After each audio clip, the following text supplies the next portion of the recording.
नमस्कार, जनता टीवी देख रहे हैं आप। मैं हूं आपके साथ अमन त्रिपाठी। बुलेटिन में बात होगी कुछ अहम खबरों की।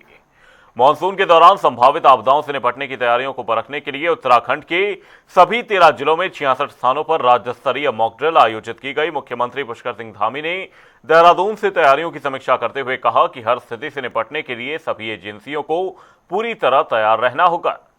हरिद्वार में गंगा का जलस्तर बढ़ने और रुद्रप्रयाग में भूस्खलन और अचानक बाढ़ की स्थिति पर आधारित रेस्क्यू अभ्यास किया गया। वहीं अधिकारियों ने कहा कि इससे आपदा प्रबंधन और विभिन्न विभागों के बीच समन्वय और मजबूत होगा। ये रिपोर्ट देखिए। मॉनसून का मौसम शुरू होने के साथ ही उत्तराखंड संभावित आपदाओं से निपटने की तैयारी कर रहा है। गुरुवार को राज्य के सभी 13 जिलों में बड़े पैमाने पर मॉक ड्रिल आयोजित की गई।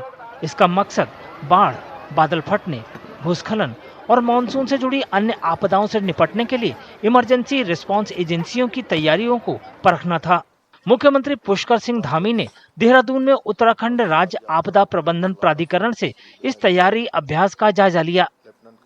बादल फटते हैं, कहीं एवलांच आता है, कहीं जल भराव होता है, तो इन सब स्थितियों से, परिस्थितियों से सभी को सुरक्षित रखना है, सभी तैयारियां करनी है। उसको लेकर आज राज्य के सभी 13 जनपदों में 66 स्थानों पर आज मॉक ड्रिल हुई है और ये हमारी तैयारियों की भी समीक्षा है। हरिद्वार में एक मॉक ड्रिल रेस्क्यू ऑपरेशन किया गया। यह अभ्यास इस स्थिति पर आधारित था कि गंगा का जलस्तर अचानक बढ़ने से तीर्थ यात्री बह गए हैं। इस अभ्यास में ये परखा गया कि राज्य और राष्ट्रीय आपदा प्रतिक्रिया बल, रिवर पुलिस, जिला पुलिस, अग्निशमन सेवा और मेडिकल टीमों के साथ मिलकर कैसे काम करेंगे। यहाँ आपदा की तैयारियों के दृष्टिगत एक मॉक ड्रिल का अभ्यास किया गया हर की पौड़ी क्षेत्र में। घटना ये थी कि नदी का जल स्तर अचानक में बढ़ जाने के कारण यहाँ पर जो श्रद्धालु नहा रहे थे और पूजा पाठ कर रहे थे, तो उनमें अचानक में भगदड़ मच गई, जिसमें इस भगदड़ में कुछ लोग नदी में बह गए। तो उनको रेस्क्यू करने के संबंध में आज एक मॉक ड्रिल का यहाँ पर अभ्यास किया गया, जिसमें एनडीआरएफ, एसडीआरएफ, स्थानीय पुलिस और राजस्व विभाग की टीम तथा डॉक्टर मेडिकल की टीम ने एक अभ्यास को आज किया। राज्य के और ऊपरी पहाड़ी इलाकों में रुद्रप्रयाग में मानसून के दौरान भूस्खलन और अचानक बाढ़ जैसी संभावित आपदाओं से निपटने की तैयारी के लिए एक मॉक ड्रिल की गई। बचाव, तालमेल और लोगों को सुरक्षित निकालने की प्रक्रियाओं को परखने के लिए अगस्त्यमुनि से लेकर कई अन्य जगहों पर पुलिस, एसडीआरएफ, एनडीआरएफ, स्वास्थ्य, अग्निशमन और अन्य विभागों की टीमें तैनात की गईं। मॉक ड्रिल का बेहतर हम परिणाम समझते हैं कि हमारा समन्वय बहुत मजबूत होगा। अधिकारी को यह ज्ञात होगा कि किस प्रकार की आपदा में किस प्रकार से रिस्पांस करना है, किस प्रकार से काम करना है, किस प्रकार से कम्युनिकेट करना है, किस तरह से पब्लिक के लोगों को लेना है।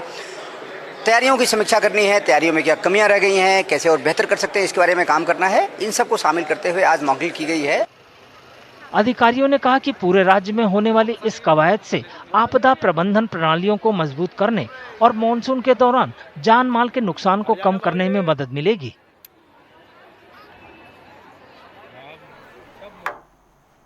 मुख्यमंत्री पुष्कर सिंह धामी ने उत्तराखंड सम्मिलित राज्य सिविल प्रवर अधीनस्थ सेवा परीक्षा 2024 में चयनित 187 अभ्यर्थियों को नियुक्ति पत्र वितरित किए। इस अवसर पर उन्होंने कहा कि राज्य में अब तक 34,000 से अधिक युवाओं को सरकारी नियुक्ति दी जा चुकी है। सख्त नकल विरोधी कानून लागू होने के बाद भर्ती प्रक्रियाएं पूरी पारदर्शिता और निष्पक्षता के साथ संपन्न हो रही हैं और नकल माफियाओं पर भी प्रभावी कार्रवाई की गई है। उन्होंने कहा कि सरकार युवाओं को बेहतर अवसर देकर उनके सपनों को नई उड़ान देने के लिए लगातार कार्यरत है।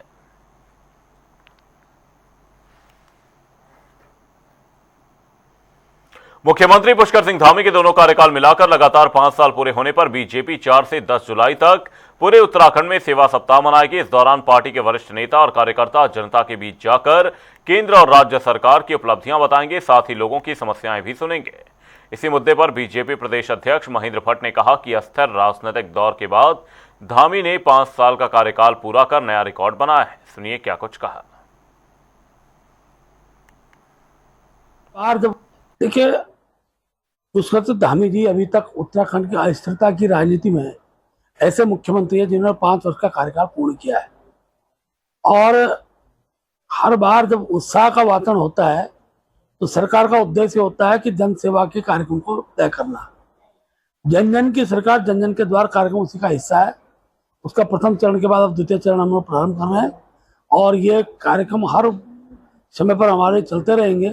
और मैं कह सकता हूं कि इससे जो जन समस्याएं हैं, जनता को जो लाभ मिलने वाला है, उससे बहुत बड़ा लाभ पिछली बार भी मिला था। इस बार भी बड़ी संख्या में जनता को इन शिविरों का लाभ मिलेगा।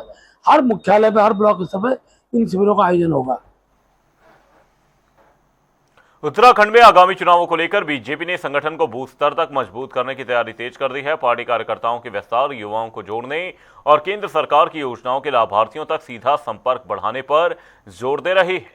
बीजेपी प्रदेश अध्यक्ष महेंद्र भट्ट ने बताया कि चुनाव के समय अलग अलग चुनावी टीम और प्रदेश चुनाव संचालन समिति का गठन किया जाएगा। प्रत्येक विधानसभा में संयोजक और सह संयोजक नियुक्त होंगे।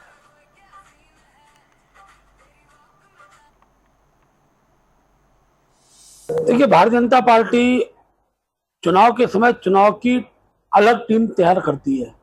जो प्रदेश की चुनाव संचालन समिति होती है, चुनाव के लिए कार्यकर्ता को हर विधानसभा स्तर पर उसके संयोजक, सह संयोजक हम लोग नियुक्त करते हैं।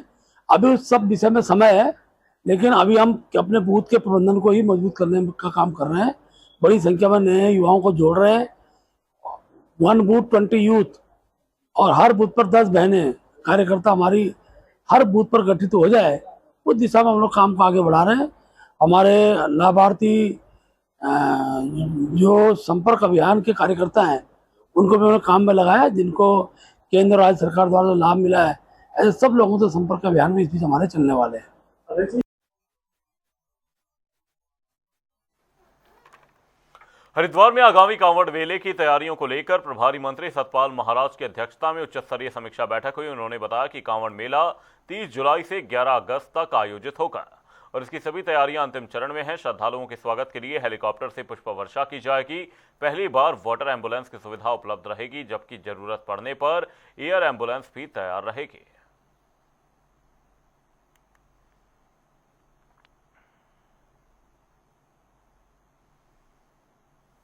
ये 30 जुलाई से 11 अगस्त तक जो है 2026 तक कांवड़ मेले का आयोजन होगा और इसके लिए सरकार ने लगभग सभी तैयारियां पूरी कर ली हैं। और हरिद्वार जनपद के जो मांग की गई है बजट की, वो 18 करोड़ 53 लाख 61 हजार की राशि की मांग की गई है। कुल बजट जो हमारा रहेगा वो रहेगा 21 करोड़ 38 लाख 46 हजार का टोटल बजट है। और सभी को निर्देश दिए गए हैं कि यात्रियों की सुविधा और स्वच्छता का ध्यान रखते हुए पूरा इसका काम करें और इसके लिए हमने निर्देश दिए हैं और इसमें बड़े अच्छी तरीके से इसका फ्लो होगा, ऐसे हमने निर्देश दिए। खटीमा उप जिला चिकित्सालय की बदहाल स्वास्थ्य सेवाओं के विरोध में कांग्रेस कार्यकर्ताओं ने अस्पताल परिसर में धरना प्रदर्शन कर सरकार के खिलाफ जमकर नारेबाजी की। प्रदर्शनकारियों ने चिकित्सकों, हड्डी रोग विशेषज्ञ, नर्सिंग स्टाफ की तत्काल नियुक्ति, एनआईसीयू को पूरे संसाधनों के साथ संचालित करने और जलभराव की समस्या दूर करने की मांग उठाई। उनका आरोप है कि 100 बेड के अस्पताल में डॉक्टरों की भारी कमी के कारण मरीजों को बेहतर इलाज के लिए दूसरे शहरों का रुख करना पड़ रहा है।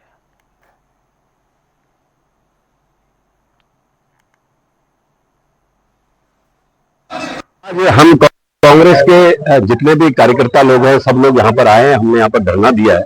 जिस प्रकार से ये जो खटीमा का सरकारी अस्पताल है, ये जिले का उप जिला अस्पताल है और यहाँ पर तुरंत आनन फानन में 60 डॉक्टरों का ट्रांसफर कर दिया गया और उसके बदले में अभी यहाँ पर देखिए फिजिशियन यहाँ पर नहीं है, यहाँ पर हड्डी वाले डॉक्टर की कमी है। इन तमाम समस्याओं को लेकर आज इन डॉक्टरों के अभाव से और तमाम डॉक्टरों के यहाँ खटीमा में जो डॉक्टरों का अभाव है, उससे जनता जो है बहुत परेशान है।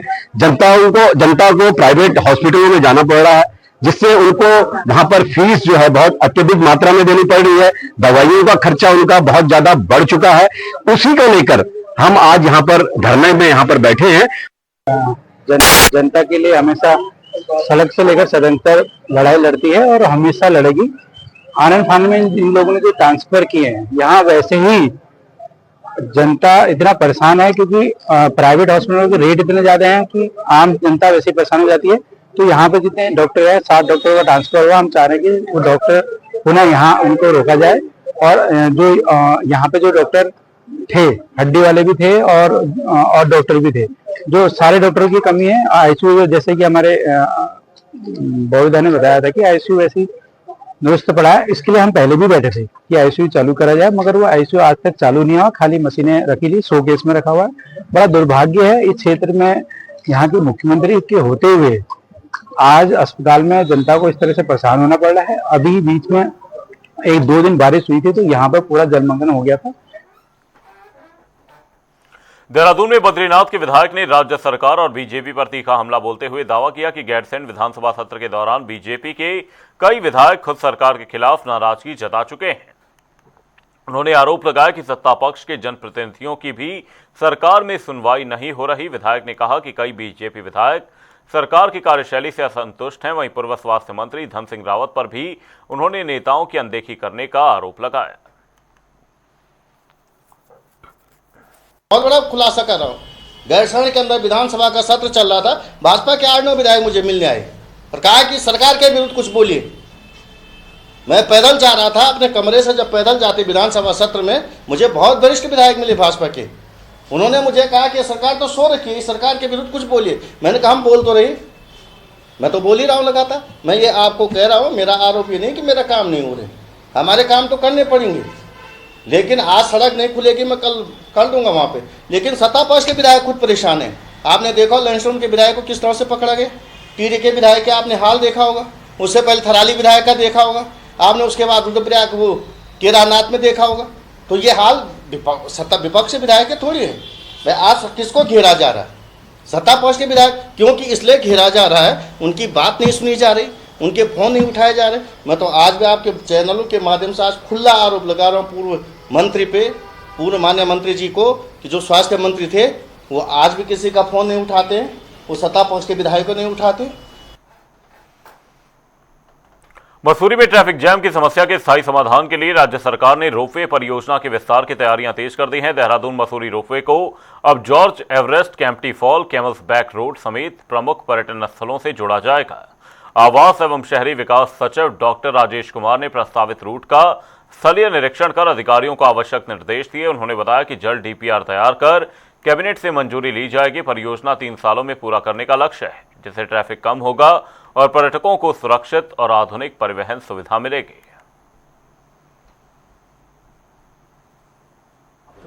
देखिए, आज जो उत्तराखंड मेट्रो द्वारा रोपवे का प्रोजेक्ट विकसित किया जाना है, उसी के दृष्टिगत हम लोग यहाँ पे मसूरी यहाँ पे आए हैं। और यहाँ पे जो पॉइंट्स हैं, स्टार्टिंग फ्रॉम किंकरे, GMBN, चिक चॉकलेट, जॉर्ज एवरेस्ट है, लाल टिब्बा है, कैंपटी है, इन सभी जगहों का हम लोग जो है निरीक्षण करेंगे। और इसका जो अलाइनमेंट है, जो ऑलरेडी एक तरीके से फाइनलाइज्ड ही है, उसको फाइनल टच देने हेतु आज हम लोग यहाँ पे आए हैं। और मेरे साथ डिस्ट्रिक्ट एडमिनिस्ट्रेशन की भी टीम है, जॉइंट मजिस्ट्रेट साहब हैं, हमारे MD साहब हैं उत्तराखंड मेट्रो के, और नगर निगम, नगर पालिका से भी जो है वहाँ पे ऑफिसर्स उपस्थित हैं। और इसमें जल्द से जल्द हम लोग, क्योंकि DPR की कार्रवाई भी हम लोगों ने सुनिश्चित कर ली है, और बाकी फाइनल टचेस देते हुए हम लोग जल्दी इसको कैबिनेट में ले आके बाकी की। देहरादून के बैरागीवाला हत्याकांड को लेकर एक बार फिर माहौल गर्मा गया है। पीड़ित परिवार के साथ हिंदू संगठनों ने सहसपुर कोतवाली पहुंचकर विरोध जताने का आह्वान किया। पुलिस पर पीड़ित परिवार से दुर्व्यवहार और आरोपियों के पक्ष में समझौते का दबाव बनाने के गंभीर आरोप लगाए गए हैं। स्थिति को देखते हुए सहसपुर कोतवाली के बाहर कई थानों की पुलिस और PSC तैनात की गई है, जबकि पूरा बाजार छावनी में तब्दील हो गया।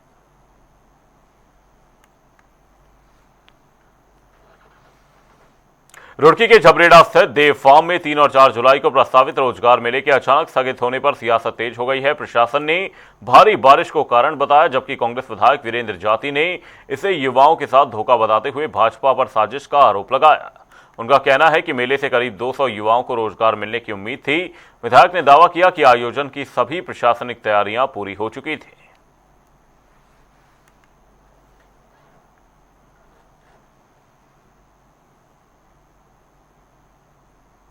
मुझे जो मुख्य कारण अब तक लगा कि ये जो भारतीय जनता पार्टी की सरकार है, ये युवाओं को लेकर के गंभीर नहीं है।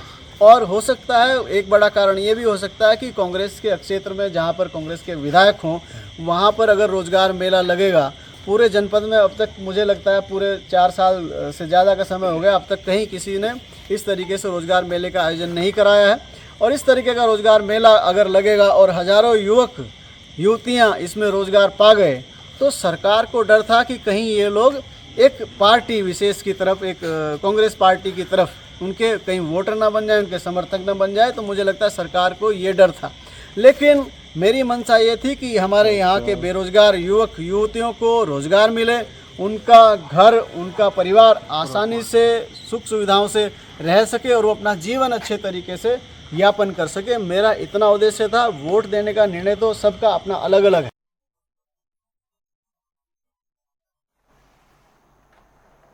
और इसी बीच रुक करेंगे बड़ी और अहम जानकारी की ओर। ये बड़ी और अहम अपडेट इस वक्त की ये बड़ी जानकारी सामने है। रायपुर में देर रात फायरिंग हुई। ये बड़ी और अहम जानकारी आपको बता रहे हैं। दो पक्षों के विवाद में गोली चली जिसमें एक घायल बताया जा रहा है। घायल को फिलहाल अस्पताल में भर्ती करा गया है। ये बड़ी और अहम जानकारी, बड़ी खबर आपको बता रहे हैं। घायल का विवाद से कोई संबंध नहीं था। ये बड़ी और अहम अपडेट। फिलहाल पुलिस सीसीटीवी खंगाल रही है और आरोपियों की तलाश तेज कर दी गई है। फायरिंग से इलाके में दहशत का माहौल देखा जा रहा है। ये बड़ी और अहम जानकारी। रायपुर में देर रात फायरिंग की घटना सामने आई। ये बड़ी और अहम जानकारी। दो पक्षों के विवाद में गोली चली जिसमें एक घायल बताया जा रहा है। आपको बता दें घायल को अस्पताल में भर्ती करा गया है। ये बड़ी और अहम जानकारी। घायल का विवाद से कोई भी संबंध नहीं था। फिलहाल पुलिस सीसीटीवी फुटेज खंगाल रही है। आरोपियों की तलाश तेज कर दी गई है। फायरिंग से इलाके में दहशत का माहौल देखा जा रहा है। ये बड़ी और अहम जानकारी। देर रात फायरिंग की घटना सामने आई। दो पक्षों के विवाद में गोली चली जिसमें एक घायल बताया जा रहा है। घायल को अस्पताल में भर्ती कराया गया है। ये बड़ी और अहम जानकारी, बड़ी खबर आपको बता दें। घायल का विवाद से कोई भी संबंध नहीं था। फिलहाल पुलिस सीसीटीवी फुटेज खंगाल रही है और आरोपियों की तलाश तेज कर दी गई। वहीं फायरिंग से रायपुर में दहशत का माहौल देखा जा रहा है। ये बड़ी और अहम जानकारी रायपुर से आपको बता रहे हैं। ये बड़ी और अहम अपडेट इस वक्त की। ये बड़ी जानकारी आपको बता रहे हैं। रायपुर से ये बड़ी जानकारी सामने। घायल का विवाद से कुछ भी लेना देना नहीं था। फिलहाल पुलिस सीसीटीवी फुटेज खंगाल रही है और फायरिंग से इलाके में दहशत का माहौल। रायपुर में देर रात फायरिंग की घटना सामने आई। दो पक्षों के विवाद में गोली चली जिसमें एक घायल बताया जा रहा है। आपको बता दें घायल को अस्पताल में भर्ती कराया गया है। वहीं घायल का विवाद से कोई भी संबंध नहीं था। फिलहाल पुलिस सीसीटीवी फुटेज खंगाल रही है और आरोपियों की तलाश तेज कर दी।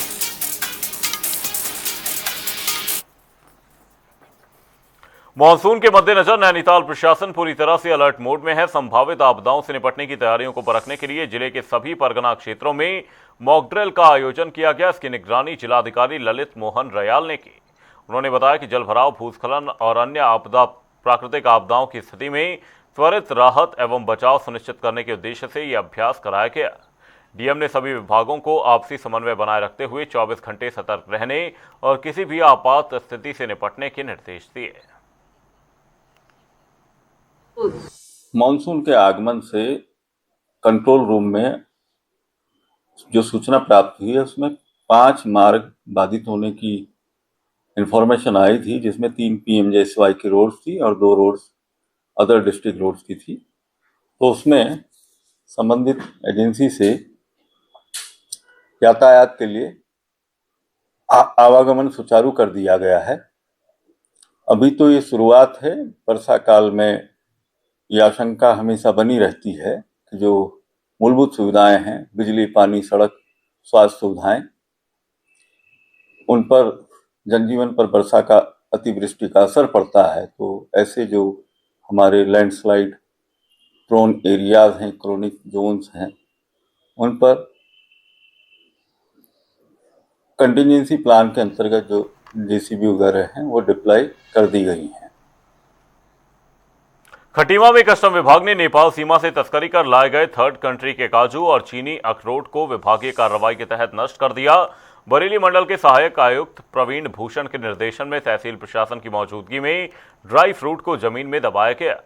विभाग के अनुसार जांच में ये खाने लायक नहीं पाए गए थे। कस्टम टीम ने पहले इन्हें तस्करी के दौरान जब्त किया था। बता दें कि कार्रवाई के दौरान कस्टम और तहसील प्रशासन के अधिकारी मौजूद रहे। इसमें जो हम लोगों ने सीज किया था, इसमें लगभग 2460 किलो हम लोगों ने काजू का टुकड़ा किया था। बहुत छोटा छोटा टुकड़ा था, जो कि थर्ड कंट्री गुड्स था और ये नेपाल के रास्ते ऑफ रूट से आ रहा था। तो इसको हमारी खटीमा की सीएमपीयू टीम ने सीज किया था। और इसके बाद इसमें 60 किलो अखरोट भी था चाइनीज ओरिजिन का, जिसको कि सीज किया गया। और उसके बाद पूरा प्रोसीजर करके इसको ऑब्सोल्यूट कॉन्फिस्केशन किया गया गुड्स का। और उसके बाद में इसका डिस्ट्रक्शन का प्रोसेस होता है, जिसमें कि इसको इस प्रकार से डिस्ट्रक्शन किया जाता है कि इसका दोबारा से रीयूज ना हो पाए, कोई इसको दोबारा से इसमें जो हम लोगों ने सीज किया था इसमें। मसूरी उप जिला चिकित्सालय में एक वर्षीय मासूम की मौत के मामले में अस्पताल प्रशासन ने डॉक्टरों पर लगे लापरवाही के आरोपों को खारिज किया है। सीएमएस डॉक्टर खजान सिंह चौहान ने बताया कि 4 सदस्यीय जांच समिति और सीसीटीवी फुटेज में किसी भी चिकित्सक या स्टाफ की लापरवाही नहीं मिली। उनके अनुसार बच्चे को तत्काल उपचार दिया गया था, लेकिन परिजन विशेषज्ञ चिकित्सक के आने से पहले ही उसे लेकर चले गए। प्रशासन ने अपुष्ट खबरों से बचने और तथ्यों के आधार पर रिपोर्टिंग की अपील की। सर्वप्रथम तो मैं यही कहना चाहूँगा, जिस परिवार के साथ भी ये घटना घटी है, मैं उनके प्रति पूरी संवेदना व्यक्त करता हूँ। और इस मामले को मैं बहुत सेंसिटिव लेते हुए मैंने खुद जो है एक कमेटी का गठन कराया है और इसकी जांच करवाई है कि ऐसे कैसे हुआ है कि हमारे हॉस्पिटल में कोई एक बच्चा आता है और उसमें जो मेरे को न्यूज़पेपर के माध्यम से मिला है कि उसमें दरवाज़ा बंद था, उनका जो आरोप है, और कोई डॉक्टर नहीं मिला और उसके बाद हम जो चले गए। तो ये बहुत गंभीर आरोप है। बात जो है एक्चुअली 29 तारीख की है, 5 बजे की बात है, सुबह की बात है। तो ये जो आरोप लगाया जाता है कि कोई भी डॉक्टर नहीं पाया गया है, तो मैं ये बोलना चाहूँगा कि इससे पहले एक ऑलरेडी एक पेशेंट आ चुका था, उसको हम स्टेबलाइज करके आराम से उसको ट्रीटमेंट भी दे रहे थे। तो जिसके बाद ये जो कपल होते हैं, ये 2 लोग आते हैं यहाँ पे इमरजेंसी में, फिर मैं इनको एग्जामिन करता हूँ बच्चे को। तो एग्जामिनेशन में क्या पाया जाता है कि बच्चा थोड़ा डिहाइड्रेटेड भी लग रहा था और ऑलरेडी एक अंडर ट्रीटमेंट में चल रहा था, कोई डॉक्टर बख्शी नाम से है। तो फिर मैंने जो मेडिकेशन उन्होंने दिखाई, उन्होंने ये चीज़ भी बोली कि 2-3 दिन से इलाज चल रहा है और चाइल्ड की जो कंडीशन है वो और वर्स होती जा रही है टाइम के साथ। 2-3 दिन हो गए थे इस बात को। तो उसमें मैंने ये बोला कि उसमें कुछ स्टेरॉइड्स चल रहे थे, तो मैंने बोला कि ये स्टेरॉइड्स को बंद करिए पहले तो ये, क्योंकि 11 महीने का बच्चा है, स्टेरॉइड्स को तो नहीं दिया जा सकता है ऑब्वियसली।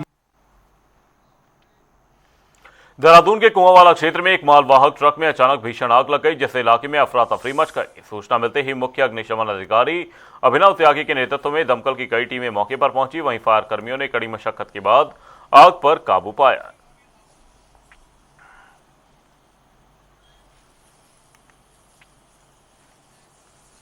बुलेटिन में फिलहाल के लिए सिर्फ इतना ही, रुकेंगे एक छोटे से ब्रेक के लिए। देखते रहिए जनता टीवी।